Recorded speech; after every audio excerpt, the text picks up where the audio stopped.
नमस्कार। एक शब्द तो होता है श्रीमद् और एक शब्द होता है श्री की कृपा। यदि आपके पास श्री है तो उसका अर्थ ये नहीं है कि आपके ऊपर सदैव श्री की कृपा ही है।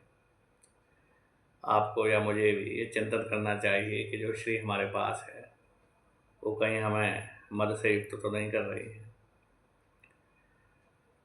यदि ऐसा है तो हम फिर श्री मद से युक्त हैं, श्री कृपा से युक्त नहीं हैं। और यदि हम श्री की कृपा से युक्त हैं तो फिर श्री का मद हमें व्यापेगा नहीं, व्याप्त नहीं करेगा।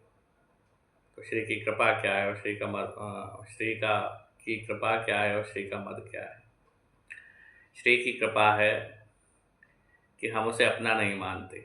जो कुछ हमारे पास है, धन, वैभव, यश, प्रतिष्ठा, शोभा, संस्कार, कुछ भी जो माता भगवती लक्ष्मी के क्षेत्र में है वो हमारा नहीं है, वो भगवान नारायण का ही है। तो फिर माता जी प्रसन्न हो जाती हैं और हम पर कृपा की वर्षा कर देती हैं। और कृपा क्या है? कृपा यही है कि हमें मद नहीं हो रहा, यही कृपा है।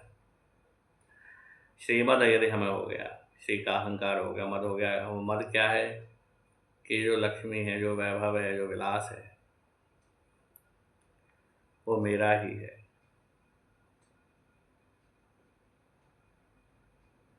ये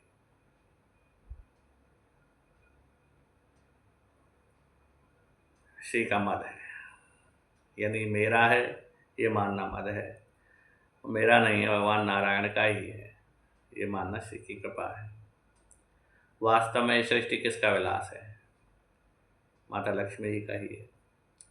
माता लक्ष्मी कहें या भगवान विष्णु की माया कहें, भगवान विष्णु की माया का कौन है? वो माता लक्ष्मी ही तो है। तो श्रीमद और श्री कृपा, हम सदैव ये प्रार्थना करें कि हम श्रीमद से युक्त न हो और हम पर सदैव श्री की कृपा बनी रहे, माता लक्ष्मी जी की कृपा से युक्त हम हो। हम सदैव यही माने कि जो कुछ भी हमारा है, धन, वैभव, प्रतिष्ठा, शोभा, वो सब माता लक्ष्मी का ही है और हमारा कुछ भी नहीं है। हमारा भगवान नारायण का ही है जो कुछ भी है। और यदि हमें मानने में ऐसी बात नहीं आ रही है और हमें लगता है कि सब कुछ हमारा ही है, तो श्रीमद आपके सिर पर सवार हो चुका है। आपको सावधान हो जाना चाहिए, क्योंकि वास्तव में लक्ष्मी किसकी है? नारायण की है। वो अन्य किसी की नहीं है, वो किसी के पास नहीं रहती है। आपको पागल बनाकर छोड़ देंगी। और ये पागलपना क्या है? जीव भाव ही पागलपन है। यानी आपको सदैव इस जगत जाल में ही फंसाए रखेंगी। तो आप ये निश्चय कर लीजिए कि आपको इस जगत जाल में ही फंसे रहना है या ऐसे बाहर हो जाना है। यदि बाहर हो जाना है तो वो जो श्री की कृपा मैंने बताई है वो आपको प्राप्त करनी है और श्रीमद से युक्त नहीं होना है।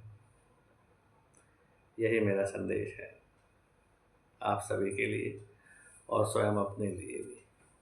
नमस्कार।